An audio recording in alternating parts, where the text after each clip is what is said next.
शुंग वंश के इतिहास के विषय में पुरातात्विक अभिलेखों, शिलालेखों और भारतीय धार्मिक ग्रंथों तक में सूचनाएं मिलती हैं।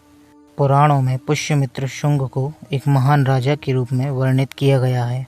पतंजलि लिखित महाभाष्य से पुष्यमित्र शुंग के शासन की कुछ घटनाओं का उल्लेख मिलता है। कालिदास के ग्रंथ मालविकाग्निमित्र में भी पुष्यमित्र के काल में हुए यवनों के आक्रमण का उल्लेख मिलता है। बाणभट्ट द्वारा रचित हर्षचरित से पता चलता है कि पुष्यमित्र शुंग ने अंतिम मौर्य शासक बृहद्रथ की हत्या करके सिंहासन पर अपना अधिकार किया था। पुष्यमित्र शुंग के नाम में मित्र नामांत के आधार पर काशी प्रसाद जायसवाल ने इन्हें पारसीक ब्राह्मण बताया था, लेकिन बाद में किन्हीं कारणों से उन्होंने अपना मत वापस ले लिया। बाणभट्ट रचित हर्षचरित में पुष्यमित्र के लिए अनार्य शब्द का उपयोग किया गया है। भारतीय साहित्य ने पुष्यमित्र को ब्राह्मण बताया है। पाणिनि ने शुंग वंश को भारद्वाज गोत्र का ब्राह्मण बताया है।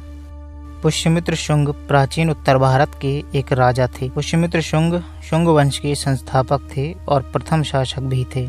शुंग वंश की स्थापना के पहले वे मौर्य साम्राज्य में सेनापति थे और मौर्य वंश के अंतिम सम्राट बृहद्रथ की अहिंसक नीतियों के कारण पुष्यमित्र शुंग ने बृहद्रथ की हत्या करके स्वयं को राजा घोषित किया था। शुंग वंश की स्थापना इन्होंने 185 ईसा पूर्व में की थी। शुंग राजवंश की दो राजधानियां थीं। पहली राजधानी पाटलिपुत्र थी और दूसरी राजधानी विदिशा, जो कि मध्य प्रदेश में स्थित है।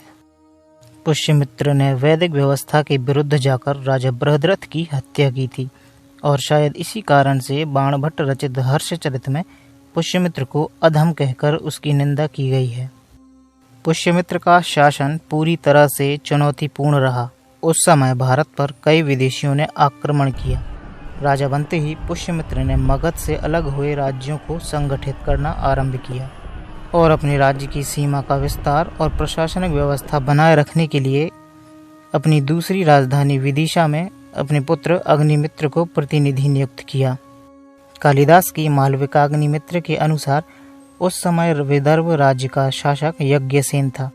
यज्ञसेन मौर्य सचिव की ओर से विदर्भ का शासक बना था। क्योंकि यज्ञसेन राजा बृहद्रथ के सचिव का साला था, इसीलिए उसे विदर्भ का शासक बनाया गया था। बृहद्रथ की हत्या का लाभ उठाकर यज्ञसेन ने भी बाकी राज्यों की तरह अपने राज्य को स्वतंत्र घोषित कर लिया था और बाद में पुष्यमित्र ने बृहद्रथ की हत्या की और उसके सचिव को कारागार में डाल दिया। विदर्भ के शासक यज्ञसेन का चचेरा भाई माधवसेन अग्निमित्र का मित्र था और माधवसेन विदर्भ की गद्दी के लिए यज्ञसेन का प्रबल प्रतिद्वंदी था। एक बार माधवसेन को विदिशा जाते समय यज्ञसेन ने बंदी बना लिया। अग्निमित्र ने यज्ञसेन पर माधवसेन को छोड़ने के लिए दबाव डाला, तो यज्ञसेन ने भी मौर्य सचिव को कारागार से मुक्त करने की शर्त रखी और बात न बनने के कारण पुष्यमित्र के आदेश से अग्निमित्र ने अपने सेनापति को विदर्भ पर आक्रमण करने का आदेश दिया और यज्ञसेन युद्ध में हार गया और विदर्भ को दो भागों में बांट दिया गया, जिसमें से एक भाग माधवसेन को दिया गया और दोनों भागों के शासकों ने पुष्यमित्र की अधीनता स्वीकार की और इस तरह पुष्यमित्र का प्रभाव क्षेत्र नर्मदा नदी के दक्षिण तक विस्तृत हो गया। कालिदास द्वारा रचित मालविकाग्निमित्र में यज्ञसेन की चचेरी बहन मालविका और पुष्यमित्र शुंग के पुत्र अग्निमित्र की प्रेम कथा का वर्णन किया गया है। पुष्यमित्र के शासन काल में यवनों का आक्रमण भी हुआ। कालिदास के मालविकाग्निमित्र के अनुसार पुष्यमित्र का युद्ध यवनों के साथ भी हुआ था और उसके पोते वसुमित्र ने यवनों को सिंधु नदी के तट पर परास्त किया था। पुष्यमित्र शुंग ने अपनी प्रभुसत्ता और ब्राह्मण धर्म की पुनर्स्थापना करने के लिए अश्वमेघ यज्ञ भी किया था। पुष्यमित्र के अश्वमेघ यज्ञ का घोड़ा सिंधु नदी के दक्षिणी तट पर यवनों द्वारा पकड़ लिया गया था और वहीं पुष्यमित्र के पोते वसुमित्र और यवनों के बीच भयंकर युद्ध हुआ था, जिसमें वसुमित्र जीते थे और घोड़े को पाटलिपुत्र वापस ले आए थे। बौद्ध धर्म की परंपराओं में पुष्यमित्र को बौद्ध धर्म का विरोधी बताया गया है।